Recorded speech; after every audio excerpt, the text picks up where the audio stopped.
देखिए, आवेदक को संगठन अपने रिक्त पदों के लिए आवेदन करने के लिए आमंत्रित करता है। यह कार्य आता है भर्ती के अंतर्गत, और इसके बाद में चयन का कार्य आता है, और जब व्यक्ति का चयन कर लिया जाता है तब प्रशिक्षण का कार्य आता है। एक संगठन सबसे पहले अपने संगठन में रिक्त पदों की खोज करता है कि उसके यहाँ कितने पद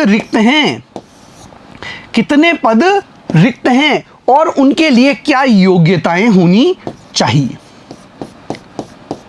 देखिए, सबसे पहले कार्य क्या किया जाता है, रिक्त पद को देखा जाता है कि एक संगठन में कितने पद रिक्त हैं और उन पर किस कार्य कुशलता वाले व्यक्ति की आवश्यकता है, किस योग्यता वाले व्यक्ति की वहां पर आवश्यकता है, यह देखा जाता है। इसके बाद में संगठन द्वारा भर्ती का कार्य किया जाता है।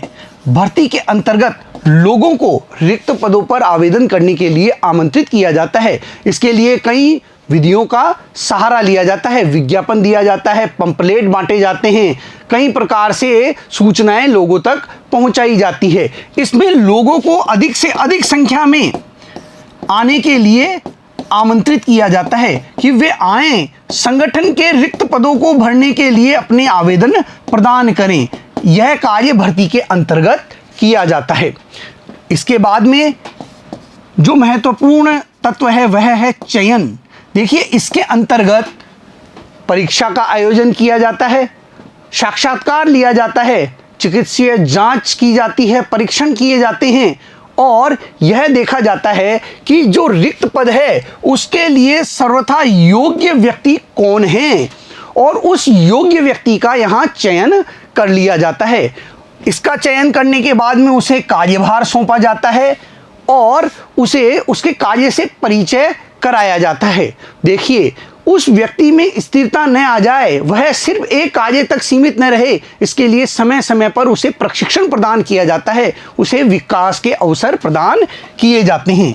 उसको क्या दिया जाता है, प्रशिक्षण दिया जाता है और उसका विकास किया जाता है, जो कि संगठन के हित में होता है। देखिए बच्चों, यहाँ पर एक चीज हम देख लेते हैं कि कई जगह ये कहा जाता है कि भर्ती और चयन एक ही है। नहीं, ऐसा बिल्कुल भी नहीं है।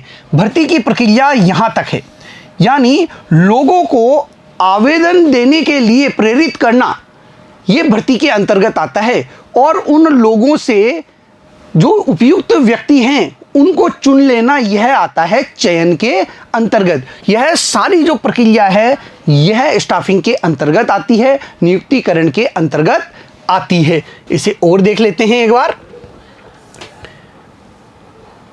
देखिए, नियुक्तिकरण के विभिन्न पहलू हैं। भर्ती, इसमें कर्मचारियों की पहचान तथा आकर्षण ये लिखा हुआ है, यानी कर्मचारियों की पहचान की जाती है।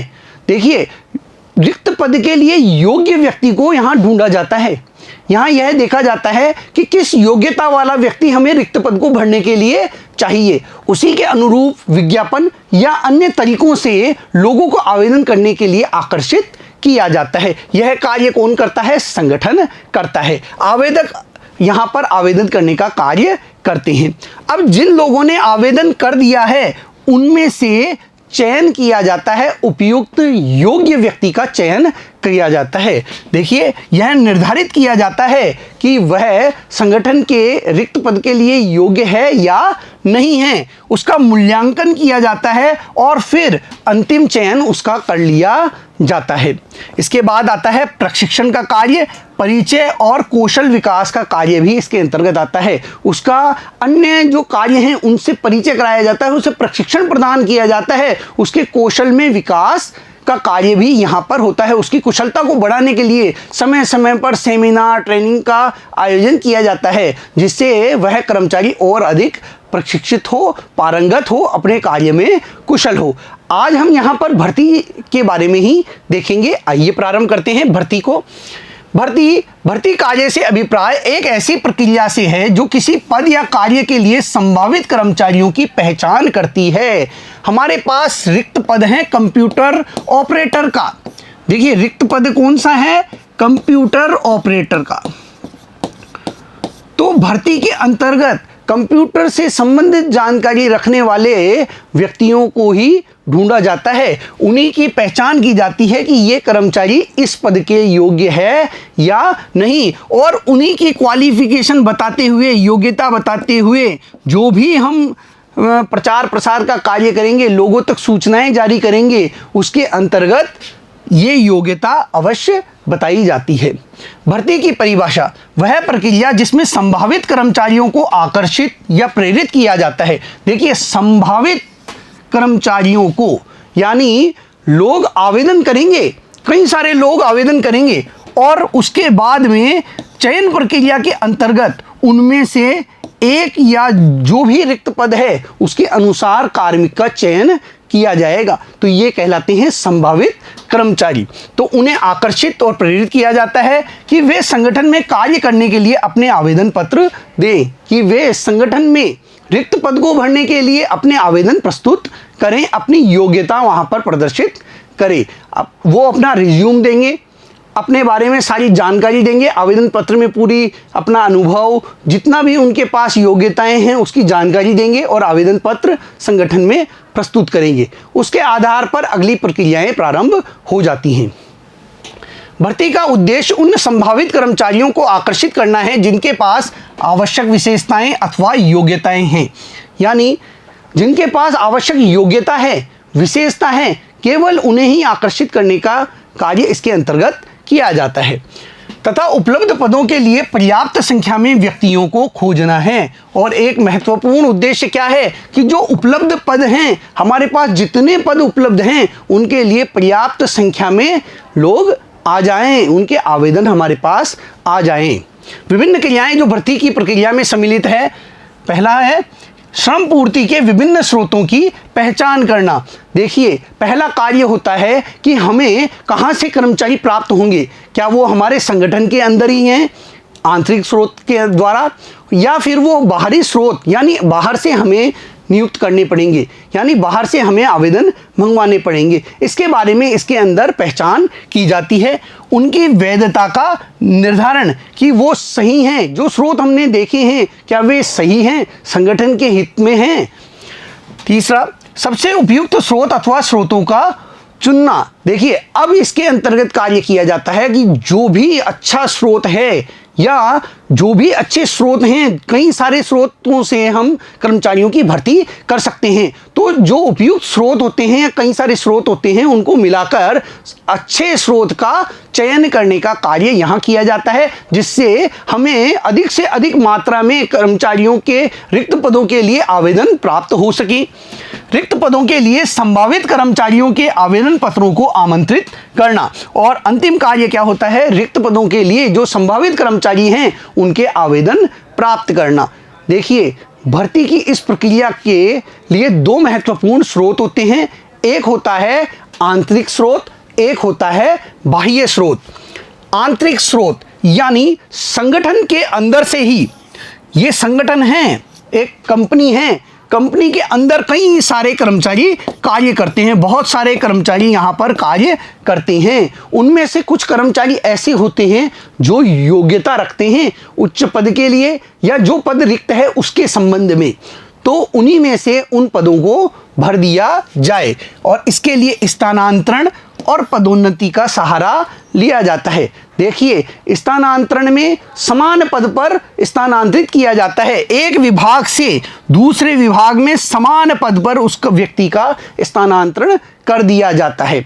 जबकि पदोन्नति में उच्च पद पर, यानी जिस पद पर वह आज कार्य कर रहा है उससे उच्च पद पर उसे क्या कर दिया जाता है, पदोन्नत कर दिया जाता है। इससे उसकी वेतन में भी वृद्धि होती है। तो ये हैं आंतरिक स्रोत। अब बात करते हैं हम भर्ती के बाह्य स्रोतों के बारे में। देखिए, बाह्य स्रोत का सीधा सीधा अर्थ ये है कि संगठन के बाहर से, ये संगठन है, ये एक कंपनी है, वह बाहर से लोगों को अपने यहाँ आवेदन करने के लिए क्या करती है, आमंत्रित करती है। तो यह कहलाता है बाह्य स्रोत। जो बाहर से लोग आवेदन करेंगे वे बाह्य स्रोत के माध्यम से आएंगे।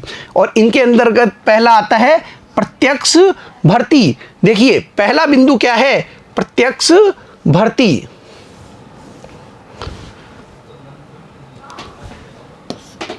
प्रत्यक्ष भर्ती के अंतर्गत एक संगठन क्या कार्य करता है? यह अपने बाहर जो इनका सूचना बोर्ड होता है, नोटिस बोर्ड होता है, वहां पर यह रिक्त पदों की जानकारी देता है, रिक्त पदों की सूचना वहां पर उपलब्ध कराता है। और जो दिहाड़ी मजदूर होते हैं, दैनिक वेतनभोगी व्यक्ति होते हैं, वे उस सूचना को देखकर यहां पर आवेदन करते हैं, वहां पर कार्य करने के लिए आते हैं। तो यह होती है प्रत्यक्ष भर्ती।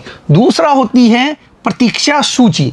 देखिए, कंपनी द्वारा जब आवेदन प्राप्त किए जाते हैं तो उनकी एक सूची बना ली जाती है, उनमें से योग्य व्यक्ति का चयन कर लिया गया है, लेकिन जो बाकी के बचे हुए हैं उनकी भी एक सूची तैयार रखी जाती है और आवश्यकता पर उनमें से लोगों को बुला लिया जाता है। तो प्रतीक्षा सूची भी बाह्य स्रोत का एक महत्वपूर्ण साधन है, इससे भी लोगों की भर्ती की जाती है।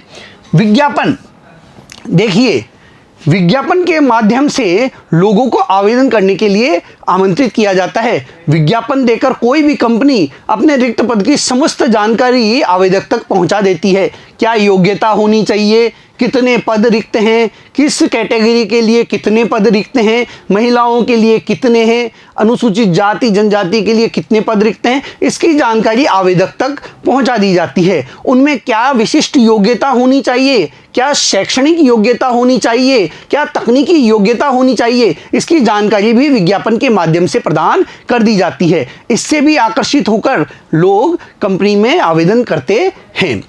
रोजगार कार्यालय, देखिए, रोजगार कार्यालय सरकार द्वारा संचालित किए जाते हैं। ये नियोक्ता और आवेदकों के बीच एक कड़ी के रूप में कार्य करते हैं। ये नियोक्ता से रिक्त पदों की जानकारी लेते हैं और आवेदकों तक पहुंचाने का कार्य करते हैं।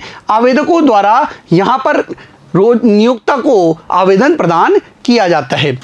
स्थापन एजेंसी, देखिए बच्चों, स्थापन एजेंसी के माध्यम से भी कंपनियां भर्ती करने का काम करती है।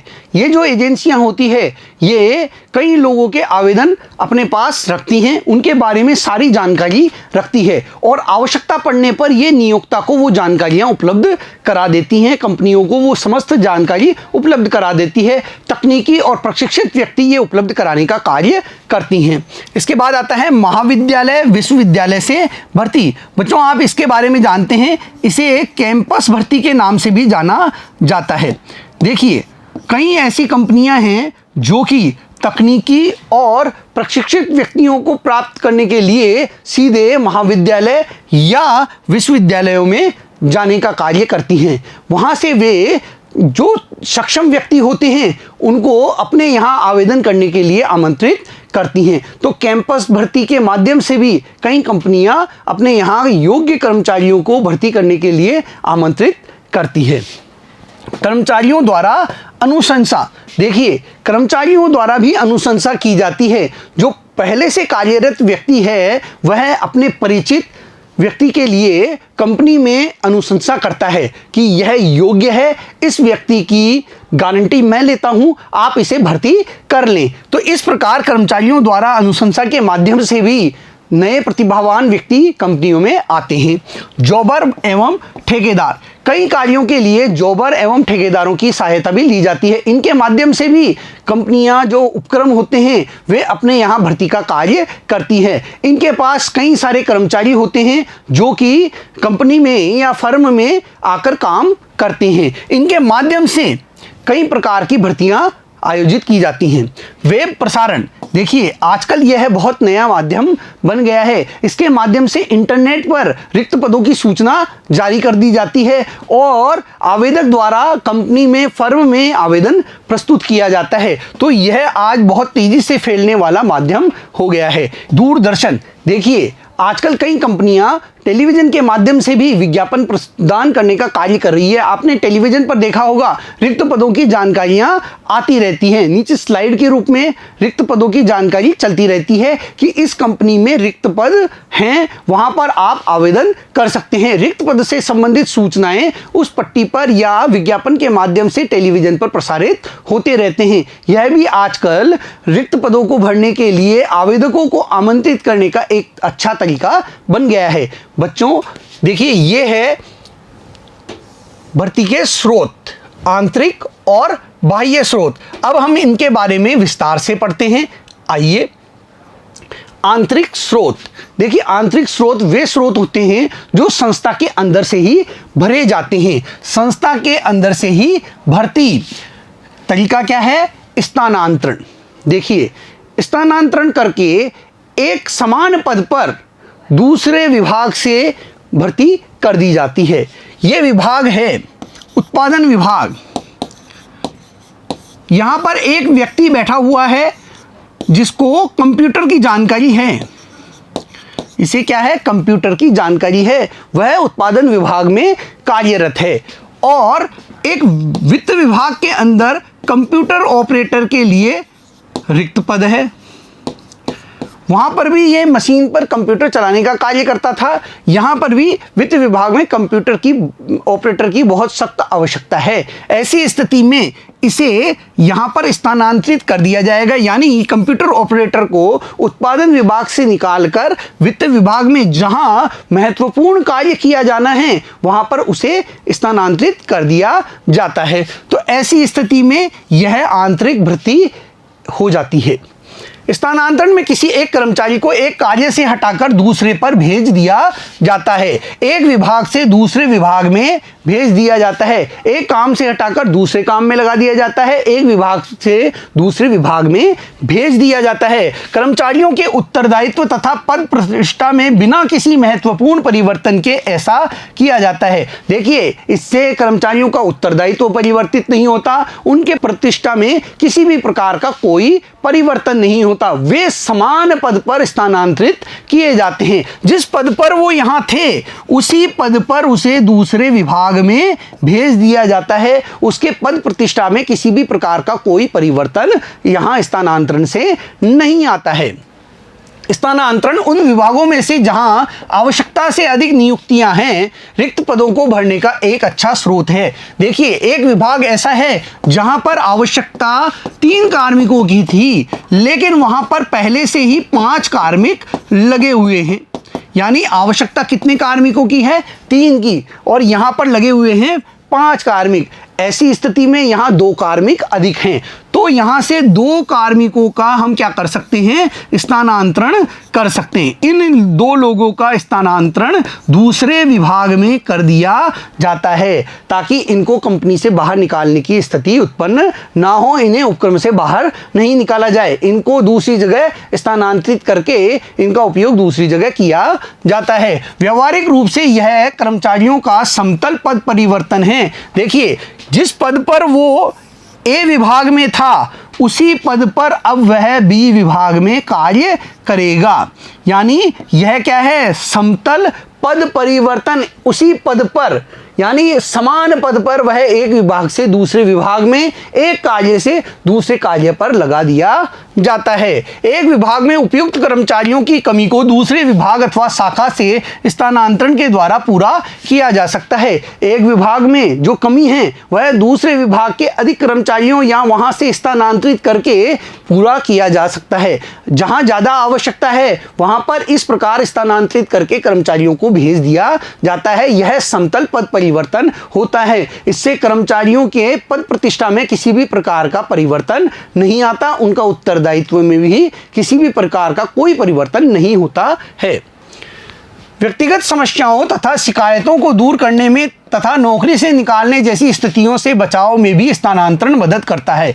मान लीजिए एक जो विभाग है वहां पर विभागाध्यक्ष और कर्मचारियों में नहीं बन रही है। कुछ कर्मचारी ऐसे हैं जो विभागाध्यक्ष का कहना नहीं मान रहे हैं और वे अच्छे कार्यकुशल व्यक्ति हैं, तो ऐसी स्थिति में उनको फर्म से निकालने के बजाय उनका स्थानांतरण दूसरे विभाग में कर दिया जाता है। तो इससे नौकरी से निकालने की स्थिति भी नहीं रहती और व्यक्तिगत समस्याओं और शिकायतों को भी आसानी से दूर कर दिया जाता है। स्थानांतरण का प्रयोग कर्मचारियों को विभिन्न कार्यों को सिखाने के लिए प्रशिक्षण के रूप में भी किया जाता है। देखिए, कई उपक्रम ऐसे होते हैं, कई संगठन ऐसे होते हैं जो अपने जो कर्मचारी हैं उनको कार्य सिखाने के लिए स्थानांतरित करते रहते हैं। आज उन्होंने अपने एक कर्मचारी को उत्पादन विभाग से, एक कर्मचारी को क्या किया है? उत्पादन विभाग से स्थानांतरित करके विपणन विभाग में भेज दिया है।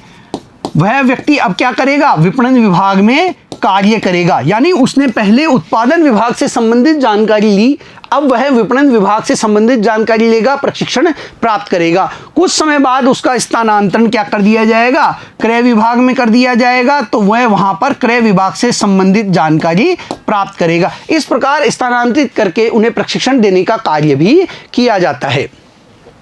पदोन्नति, देखिए यह भी आंतरिक स्रोत का एक बहुत अच्छा माध्यम है। उपक्रम के अंतर्गत कर्मचारियों में समय समय पर पदोन्नति का कार्य किया जाता है, यानी उन्हें निम्न पद से उच्च पद की ओर अग्रसर किया जाता है।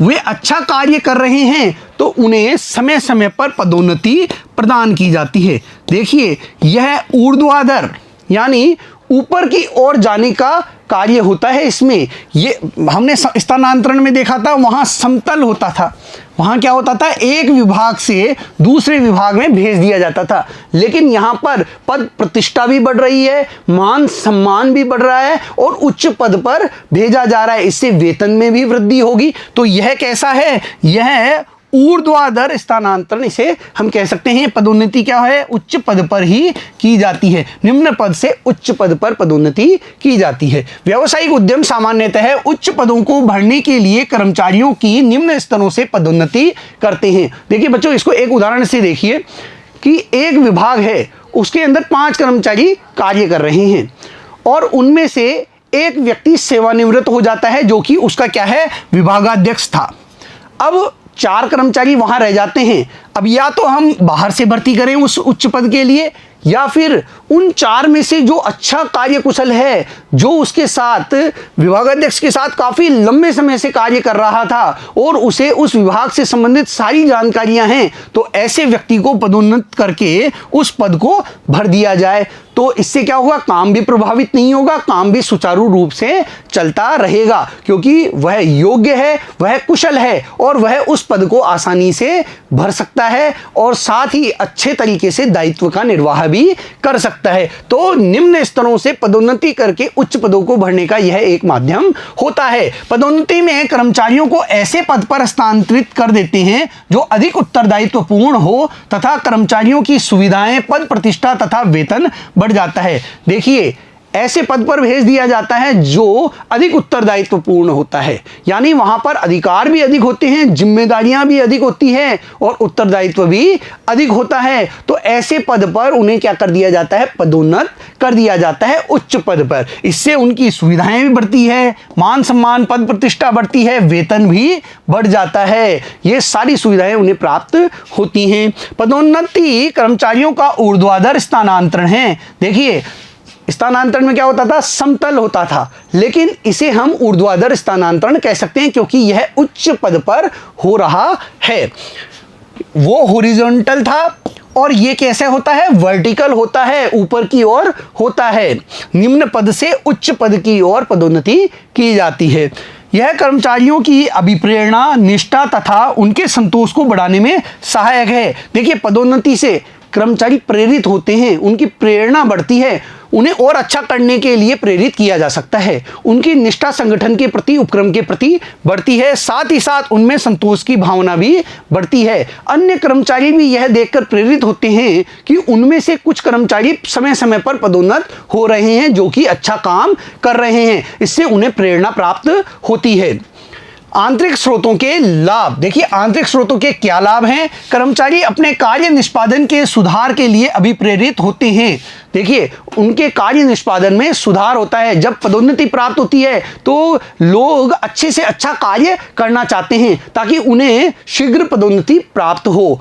और काम सीखने के लिए जब उन्हें एक विभाग से दूसरे विभाग में स्थानांतरित किया जाता है तो वे आसानी से स्थानांतरित भी हो जाते हैं, क्योंकि उन्हें नया काम सीखना होता है। ये प्रेरित करने का एक माध्यम भी है।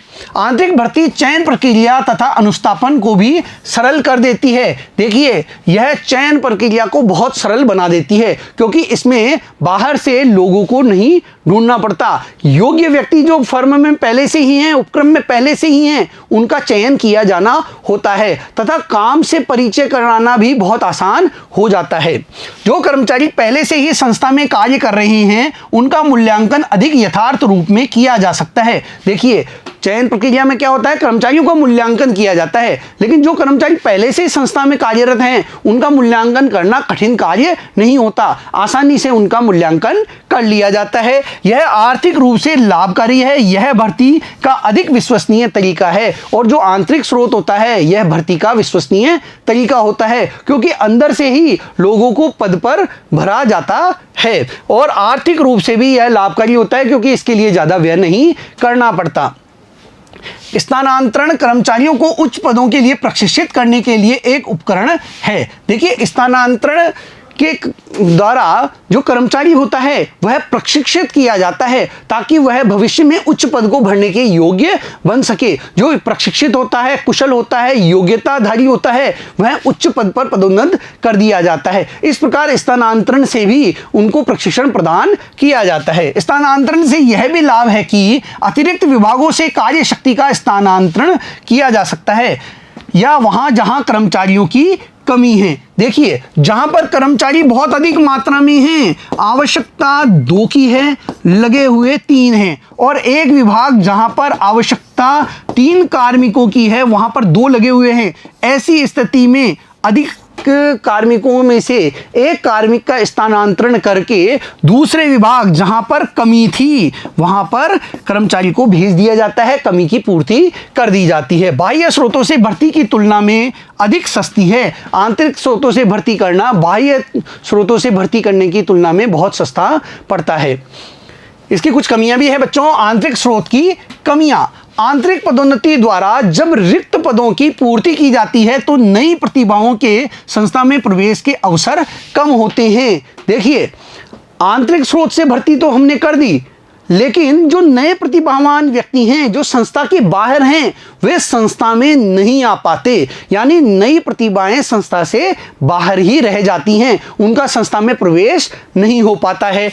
पूर्ण रूप से आंतरिक भर्ती पर निर्भर होने से अंतः प्रजनन का खतरा रहता है, जो संस्था में नए लोगों के प्रवेश को रोकने से उत्पन्न हो जाता है। और आंतरिक भर्ती पर ही निर्भर रहने से अंतः प्रजनन का खतरा उत्पन्न हो जाता है और नए लोगों का प्रवेश संस्था में नहीं हो पाता।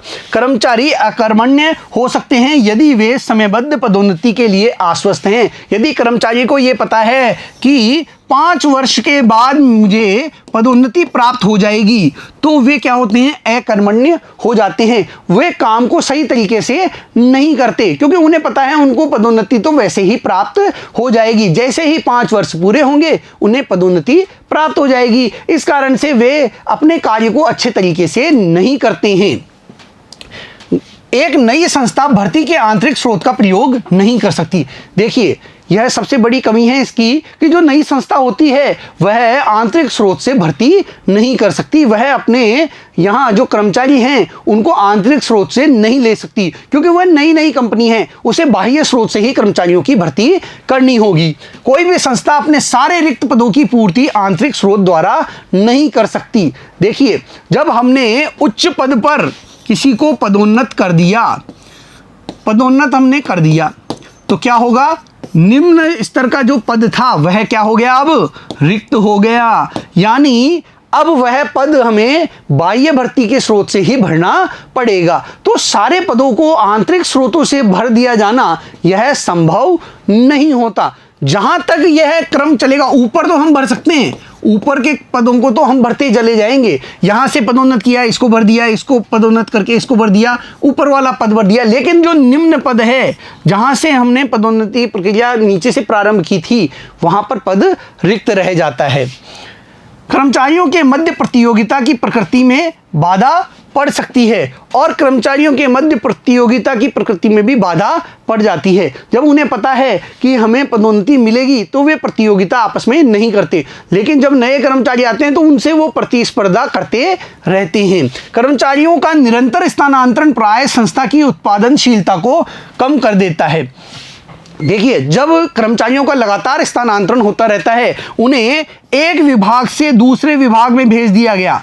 आज पहले उत्पादन विभाग में है, कुछ समय बाद उन्हें क्रय विभाग में भेज दिया गया, कुछ समय बाद उन्हें तीसरे विभाग विपणन विभाग में भेज दिया गया, फिर मानव संसाधन विभाग में भेज दिया गया। तो ऐसा करने से वे किसी भी कार्य को सही तरीके से नहीं समझ पाते। जल्दी जल्दी स्थानांतरण करना भी घातक हो जाता है, उनकी उत्पादनशीलता में कमी आ जाती है। वे एक कार्य को सीखते हैं और उन्हें फिर स्थानांतरित कर दिया जाता है, तो इससे उनकी उत्पादनशीलता प्रभावित होती है। आगे देखते हैं बच्चों, बाह्य स्रोत। देखिए, जो भर्ती के बाह्य स्रोत हैं, इसका मतलब होता है रिक्त पदों को बाहर से, संगठन के उपक्रम के बाहर से भरना। जब कंपनी रिक्त पदों के लिए बाहर से आवेदन प्राप्त करती है तो उसे भर्ती के बाह्य स्रोत कहते हैं। ये हमारा संगठन है, आंतरिक स्रोत से हमने कुछ पद भर दिए, लेकिन अभी भी हमारे पास पद क्या हैं? रिक्त हैं। ऐसी अवस्था में हमें रिक्त पदों को भरने के लिए क्या करना पड़ेगा? बाह्य स्रोतों का प्रयोग करना पड़ेगा। मतलब बाहरी स्रोतों से हमें आवेदन आमंत्रित करने होंगे। एक संस्था को विभिन्न पदों के लिए बाह्य स्रोतों का भी प्रयोग करना पड़ता है, क्योंकि सभी रिक्त पदों की पूर्ति आंतरिक स्रोत द्वारा नहीं की जा सकती। सारे रिक्त पद आंतरिक स्रोत से हम नहीं भर सकते हैं। बाह्य भर्ती एक विस्तृत विकल्प प्रदान करती है तथा संस्था में नए लोगों का प्रवेश करती है। देखिए, जो बाह्य भर्ती होती है, इससे नए प्रतिभावान व्यक्ति जो संस्था के बाहर हैं, वे एक उपक्रम को, एक संगठन को प्राप्त हो जाते हैं। नए नए लोग नई नई प्रतिभा के साथ संगठन से जुड़ते हैं। साथ ही साथ यह विस्तृत विकल्प पैदा करता है। कई सारे लोग आवेदन करते हैं, योग्यताधारी कई सारे लोग एक उपक्रम को प्राप्त हो जाते हैं, जिससे चयन के बहुत सारे अवसर एक संगठन को, उपक्रम को मिल जाते हैं। बाह्य स्रोत के प्रकार देखिए, प्रत्यक्ष भर्ती। प्रत्यक्ष भर्ती के अंतर्गत एक संगठन अपने अधिसूचना पट पर, अपने नोटिस बोर्ड पर अपने रिक्त पदों की जानकारी दे देता है और इस माध्यम से अप्रशिक्षित और अर्धकुशल कर्मचारियों की भर्ती की जाती है। दिहाड़ी मजदूर जो होते हैं, वे इस माध्यम से एक फर्म में आ जाते हैं। आइए देख लेते हैं। प्रत्यक्ष भर्ती के अंतर्गत संगठन के अधिसूचना पट, नोटिस बोर्ड पर एक अधिसूचना लगाई जाती है, जिसमें संस्था के रिक्त कार्य पदों का विवरण होता है। जो भी विवरण होता है रिक्त पद से संबंधित, क्या योग्यता होनी चाहिए, किस प्रकार का कार्य है, कितने पद रिक्त हैं, इसकी सारी सूचना अधिसूचना पट पर दर्शा दी जाती है। प्रत्यक्ष भर्ती की यह प्रक्रिया सामान्यतः उन आकस्मिक पदों के लिए अपनाई जाती है जहां अप्रशिक्षित अथवा अर्धकुशल कर्मचारियों की आवश्यकता होती है। देखिए, इस माध्यम से अप्रशिक्षित और अर्धकुशल कर्मचारियों की भर्ती की जाती है। उनको यहाँ पर अपने यहाँ आवेदन करने के लिए आमंत्रित किया जाता है। इन्हें पारिश्रमिक प्रतिदिन या दिहाड़ी मजदूरी के अनुसार दिया जाता है। इन्हें दिहाड़ी मजदूरी के आधार पर पारिश्रमिक प्राप्त होता है। भर्ती की यह विधि अत्यंत सस्ती है, क्योंकि इसमें पदों के लिए विज्ञापन पर कोई लागत नहीं आती। देखिए, किसी भी प्रकार की लागत नहीं आती। आपको रिक्त पद से संबंधित जानकारी अपने अधिसूचना पट पर चिपकानी होती है। कितने पद रिक्त हैं, किस प्रकार का कार्य है, कितने समयावधि रहेगी, ये सारी जानकारी आपको नोटिस बोर्ड पर चस्पा कर देनी होती है और आवेदक जो होते हैं वे अपने आप आकर आवेदन करते हैं। दूसरा है प्रतीक्षा सूची। देखिए, जो आवेदकों से आवेदन आते हैं, उनमें से जिन योग्य व्यक्तियों का चयन कर लिया जाता है, उनके अतिरिक्त जो शेष आवेदन रहते हैं, उनकी एक सूची बना ली जाती है, जिसका उपयोग भविष्य में किया जाता है। व्यावसायिक इकाइयां अनियमित आवेदकों से आए आवेदनों के लिए एक फाइल बना लेती है, जिसमें उन आवेदनों को रखते हैं। इन आवेदकों की एक सूची तैयार की जाती है। देखिए, आवेदन पत्र एकत्रित कर लिए और उनकी एक फाइल बना ली और उनकी एक सूची तैयार कर ली जाती है। भर्ती के इस स्रोत में कार्य शक्ति की भर्ती की लागत अन्य स्रोतों की तुलना में कम आती है। एक बार आवेदन आमंत्रित कर लिए, अब उन्हीं आवेदनों में से समय समय पर भर्ती कर ली जाती है, तो यह स्रोत भी बहुत सस्ता होता है। अगला है विज्ञापन। विज्ञापन का प्रयोग उस समय किया जाता है जब आवश्यक पदों हेतु विस्तृत विकल्पों की आवश्यकता होती है। जब जो रिक्त पद हैं उस पर किसी विशेष योग्यता वाले व्यक्तियों की आवश्यकता होती है तो इस प्रकार विज्ञापन जारी किए जाते हैं। संगठन तथा रिक्त पदों का विवरण तथा इनसे संबंधित अधिक सूचना विज्ञापन में दी जा सकती है। देखिए, कोई विशेष योग्यता है, मान लीजिए आपको कंप्यूटर ऑपरेटर की आवश्यकता है, कंप्यूटर ऑपरेटर की आवश्यकता है और उसके पास भी कुछ विशेष डिप्लोमा होना चाहिए। तो ऐसी स्थिति में विज्ञापन का सहारा लिया जाता है। अधिसूचना पट्ट पर सूचना चिपका देने से कार्य नहीं हो पाता, इसके लिए आपको विज्ञापन देना होगा। उसमें समस्त प्रकार की योग्यता का उल्लेख किया जाता है कि ये शैक्षणिक योग्यता होगी, ये प्रशैक्षणिक योग्यता होगी, इस प्रकार का अनुभव होना चाहिए। तो वो सारी जानकारी विज्ञापन में दर्शा दी जाती है। विज्ञापन प्रबंधक को प्रत्याशियों की विस्तृत श्रेणी उपलब्ध कराती है जिनमें से उन्हें चयन करना है और विज्ञापन के माध्यम से जब आवेदन आते हैं तो बहुत अधिक संख्या में आवेदन एक संगठन को प्राप्त हो जाते हैं और उनमें से उन्हें चयन के लिए काफ़ी अवसर मिल जाता है कि उनमें से अधिक योग्य कुशल व्यक्ति का वे आसानी से चुनाव कर सके। रोजगार कार्यालय, सरकार द्वारा संचालित रोजगार कार्यालय पद पाने के इच्छुक कर्मचारियों तथा नियोक्ता मालिक के बीच एक कड़ी का कार्य कर कर्मचारियों की मांग तथा पूर्ति का मिलान करने में सहयोग करते हैं। देखिए, जो रोजगार कार्यालय होते हैं ये क्या करते हैं, ये नियोक्ता से सूचना प्राप्त करते हैं, किसकी, रिक्त पद की, और ये सूचना, ये जो रोजगार कार्यालय है ये आवेदक तक पहुंचाते हैं। ये क्या करते हैं, ये सूचना प्राप्त करेंगे नियोक्ता से, रोजगार कार्यालय के माध्यम से ये आवेदक तक सूचना जाएगी और आवेदक जो हैं वे रोजगार कार्यालय के माध्यम से आवेदन का कार्य करते हैं। इस प्रकार यह एक कड़ी का कार्य करते हैं। स्थापन एजेंसी तथा प्रबंध परामर्शदाता, स्थापन एजेंसियां पूरे देश में कर्मचारियों की मांग तथा पूर्ति संबंधित सेवाएं दे रहे हैं। जो ये स्थापन एजेंसियां होती हैं, परामर्शदाता संस्थाएं होती हैं, ये पूरे देश में अपनी सेवाएं प्रदान करने का कार्य कर रही हैं। ये एजेंसी बड़ी संख्या में प्रत्याशियों का पूरा ब्यौरा संकलित करती हैं तथा नियोक्ताओं को योग्य व्यक्तियों के नाम सुझाते हैं। इन एजेंसियों के पास योग्य व्यक्तियों की पूरी सूची होती है, अलग अलग योग्यता से संबंधित इनके पास जो कर्मचारी होते हैं, जो लोग होते हैं, उनकी पूरी सूचना होती है और ये आवश्यकता के अनुसार एजेंसियों को योग्य व्यक्तियों के नाम बता देती हैं, जिससे जो कंपनियां हैं, जो उपक्रम हैं, वे आसानी से योग्य व्यक्ति प्राप्त कर लेती हैं। प्रबंधकीय परामर्शक फर्में संगठन की तकनीकी, व्यावसायिक तथा प्रबंधकीय कर्मचारियों की भर्ती में सहायता करती हैं। देखिए, ये तकनीकी कर्मचारी उपलब्ध कराते हैं,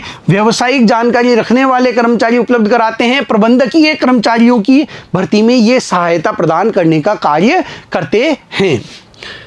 महाविद्यालय विश्वविद्यालय से भर्ती, कैंपस भर्ती, विश्वविद्यालय तथा प्रबंधकीय तथा प्रौद्योगिकी संस्थान तकनीकी, व्यावसायिक तथा प्रबंधकीय पदों की भर्ती के लिए एक महत्वपूर्ण तथा लोकप्रिय स्रोत बन गए हैं। इसमें क्या है, जो कंपनी होती हैं, जो फर्म हैं, वह विश्वविद्यालय के कैंपस में जाकर भर्ती करने का कार्य करती है।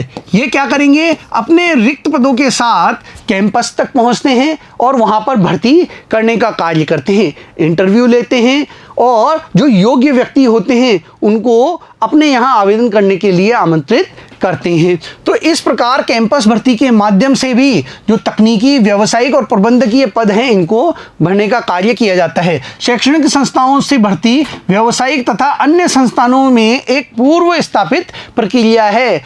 जो मैनेजमेंट संस्थान हैं, जो IITian संस्थान हैं, वहाँ से कैंपस भर्ती करना ये पुरानी प्रक्रिया है, पहले से ही ये प्रक्रिया चली आ रही है। कर्मचारियों द्वारा अनुशंसा। देखिए, जो वर्तमान में कार्य कर रहे हैं कर्मचारी, उनके द्वारा नए प्रतिभावान व्यक्तियों की अनुशंसा की जाती है। इसके माध्यम से भी भर्ती का कार्य किया जाता है। वर्तमान कर्मचारियों द्वारा सिफारिश किए गए आवेदक अथवा उनके अपने मित्र तथा संबंधी भर्ती का एक अच्छा स्रोत सिद्ध होते हैं, क्योंकि इनके बारे में जानकारी पहले से ही संगठन को प्राप्त हो जाती है। जो उनके कर्मचारी हैं वे सारी जानकारी संगठन को दे देते हैं। ऐसे आवेदक अच्छे कर्मचारी साबित होते हैं, क्योंकि उनकी पृष्ठभूमि के बारे में ज्ञान होता है। उनकी पृष्ठभूमि के बारे में पहले से कार्यरत कर्मचारियों द्वारा पूरी सूचना प्रदान कर दी जाती है। इस प्रकार से पहली जांच परख इसी प्रारंभिक स्तर पर हो जाती है। एक प्रकार से जो पहली जांच परख है वह इसी प्रारंभिक स्तर पर हो जाती है, जहां से कर्मचारी अनुशंसा करता है, वह कर्मचारी उसके बारे में सारी जानकारियां प्रदान कर देता है। जॉबर एवं ठेकेदार ये संभावित मजदूरों से संपर्क बनाए रखते हैं तथा कम समय के नोटिस पर भी वांछित संख्या में अकुशल श्रमिकों को उपलब्ध कराने में सक्षम होते हैं। देखिए, ठेकेदारों के माध्यम से, जॉबर के माध्यम से अकुशल जो कार्मिक होते हैं वो बहुत अधिक संख्या में और बहुत जल्दी हमें प्राप्त हो जाते हैं। बस इनसे नियोक्ता को संपर्क करना होता है और ये कर्मचारी उपलब्ध करा देते हैं, क्योंकि इनके पास ऐसे कर्मचारियों की एक सूची होती है। इनके पास उनसे संबंधित सारी जानकारियां होती है। वेब प्रसारण इंटरनेट भर्ती का एक आम स्रोत बनता जा रहा है। देखिए, ये एक जनरल स्रोत बनता जा रहा है। क्यों बनता जा रहा है? क्योंकि आजकल कंपनियां अपने रिक्त पदों की सूचना वेबसाइट पर देने लगी हैं। ये क्या करने लगी हैं? वेबसाइट पर, अपनी वेबसाइट पर रिक्त पदों की सूचना देने लगी हैं कि हमारे यहाँ ये रिक्त पद हैं और इनमें ये योग्यताएं होनी चाहिए, ये अनुभव होना चाहिए, ये विशेष बात होनी चाहिए। सारी जानकारी अपनी वेबसाइट पर जारी कर देती है। तो इसके माध्यम से भी दूर दूर तक बैठे हुए व्यक्तियों तक रिक्त पदों की जानकारी पहुंच जाती है। कुछ वेबसाइट विशेष रूप से बनाए गए हैं जो कार्य पाने के इच्छुक तथा नए प्रवेशकों से संबंधित सूचनाएं देते हैं। देखिए, कंपनियां अपनी वेबसाइट के अलावा ऐसी वेबसाइटें जो कि इस प्रकार से लोगों को रोजगार उपलब्ध कराती हैं, वहां भी अपने रिक्त पदों की जानकारी उपलब्ध कराती हैं, जिससे आवेदकों को रिक्त पदों की जानकारी मिल जाती है और नियोक्ता और आवेदक के बीच में आसानी से संपर्क हो जाता है। विज्ञापन अथवा दूरदर्शन, रिक्त पदों का टीवी, दूरदर्शन अथवा अन्य चैनलों पर संचार आजकल अधिक महत्वपूर्ण होता जा रहा है। आजकल कई कंपनियां, कई फर्में टीवी पर अपने रिक्त पदों की जानकारियां प्रसारित करवाती हैं। आवश्यक पदों का विस्तृत विवरण, आवश्यकता तथा उन योग्यताओं की जो कार्य करने के लिए आवश्यक है, उन्हें संस्था के विवरण के साथ प्रसारित किया जाता है जहां ये रिक्त पद होते हैं। देखिए, सारी जानकारियां रिक्त पद से संबंधित ये क्या कर दी जाती हैं? प्रकाशित कर दी जाती हैं, जो कि आवेदक तक पहुंचती हैं विज्ञापन के माध्यम से। दूरदर्शन पर, टीवी पर जो विभिन्न प्रकार के चैनल आते हैं उन पर यह सूचना जारी की जाती है और आवेदक उन सूचनाओं को एकत्र कर नियोक्ता से संपर्क करता है। बाह्य स्रोतों के लाभ। देखिए, बाह्य स्रोत से भर्ती करने के क्या लाभ हैं? पहला है योग्य कर्मचारी। भर्ती के बाह्य स्रोत के प्रयोग से प्रबंध योग्य तथा प्रशिक्षित व्यक्तियों को संस्था के रिक्त पदों के लिए आवेदन का अवसर देती है। जो रिक्त पद हैं उसको भरने के लिए योग्य व्यक्ति, प्रशिक्षित व्यक्ति आवेदन करने का कार्य बाह्य स्रोत के माध्यम से करते हैं। विस्तृत विकल्प, प्रबंध के पास बड़ी संख्या में आवेदन आने से विस्तृत विकल्प उपलब्ध हो जाते हैं। देखिए, एक पद खाली था, एक पद रिक्त था और उसके लिए 100 आवेदन आ गए हैं। यानी अब जो प्रबंध है उसके पास विस्तृत विकल्प है। वह इन 100 व्यक्तियों में से जो अच्छा व्यक्ति है, जो कुशल व्यक्ति है, योग्य व्यक्ति है, उसका क्या करेगा? चयन करने का कार्य कर सकता है। तो उसके पास बहुत अधिक विकल्प उपलब्ध हो जाते हैं। नई प्रतिभाएं, बाह्य स्रोत द्वारा भर्ती से नए विचारों का उपक्रम में समावेश होता है और जो ये नए कार्मिक आते हैं संगठन में, उपक्रम में, ये नई प्रतिभा के साथ आते हैं। इनके नए नए विचार होते हैं और ये नई शक्ति के साथ, नई ऊर्जा के साथ एक संगठन में आते हैं, कार्य करने के लिए प्रवेश करते हैं। प्रतियोगिता की भावना। देखिए, बाह्य स्रोत से भर्ती करने पर जो कार्यरत कर्मचारी हैं और जो नए कर्मचारी हैं उनके बीच प्रतियोगिता की भावना पैदा होती है। कार्यरत कर्मचारियों को बाहर के नियुक्तियों से मुकाबला करना पड़ता है, जिससे वे अपने बेहतर कार्य निष्पादन हेतु अधिक कार्य करने हेतु प्रेरित होते हैं। जो पहले से कार्यरत कर्मचारी हैं वे और अधिक प्रेरित होकर कार्य करते हैं और वे अपनी प्रतिभा को बढ़ाने का कार्य करते हैं और कार्य कुशलता को, कार्य निष्पादन को अच्छा बनाने का कार्य करने में लग जाते हैं, क्योंकि अब उन्हें यह खतरा होता है कि जो बाहर से नए कर्मचारी आए हैं वे अधिक कुशल होंगे, वे हमारे से अधिक पदोन्नति प्राप्त करने लगेंगे। इस भय से वे अपने कार्य को सुधार करते हैं। बाह्य स्रोत की कमियां या सीमाएं। देखिए, बाह्य स्रोत की कुछ कमियां भी हैं। क्या कमियां हैं? वर्तमान कर्मचारियों में असंतोष की भावना। बाह्य भर्ती कार्यरत कर्मचारियों में एक असंतोष तथा निराशा पैदा करती है, क्योंकि उनकी पदोन्नति के अवसर कम हो जाते हैं। देखिए, जब बाह्य स्रोत से नए कुशल व्यक्ति आते हैं, नए प्रतिभावान व्यक्ति एक संगठन में आते हैं, तो वर्तमान कार्यरत कर्मचारियों को प्रतियोगिता का सामना करना पड़ता है और उनमें यह भावना भी पैदा हो जाती है कि अब उनके पदोन्नति के अवसर कम हो जाएंगे। महंगी प्रक्रिया। बाह्य स्रोत से भर्ती पर लागत अधिक आती है। देखिए, इस पर लागत अधिक आती है। विज्ञापन करना पड़ता है, वेबसाइट पर रिक्त पदों की जानकारी देनी पड़ती है तथा कई अन्य माध्यमों का सहारा लेना पड़ता है, जिससे लागत बहुत आ जाती है। बहुत सा पैसा विज्ञापन तथा आवेदन पत्रों की छंटनी में व्यय होता है। सभी लोग आवेदन कर देते हैं, तो उनमें से पद के योग्य आवेदन को छांटने में भी काफ़ी पैसा खर्च करना होता है। लंबी प्रक्रिया। इस भर्ती प्रक्रिया में बहुत अधिक समय लगता है और बाह्य स्रोत से भर्ती करने की प्रक्रिया में बहुत अधिक समय खर्च होता है। तो यह लंबी प्रक्रिया होती है जिससे कार्मिक एक संगठन में आवेदन करने के लिए आते हैं। बच्चों, आज के इस वीडियो में हमने नियुक्तिकरण के प्रमुख पहलू भर्ती के बारे में जाना। अगले वीडियो में हम इसके एक दूसरे पहलू चयन के बारे में बात करेंगे। धन्यवाद।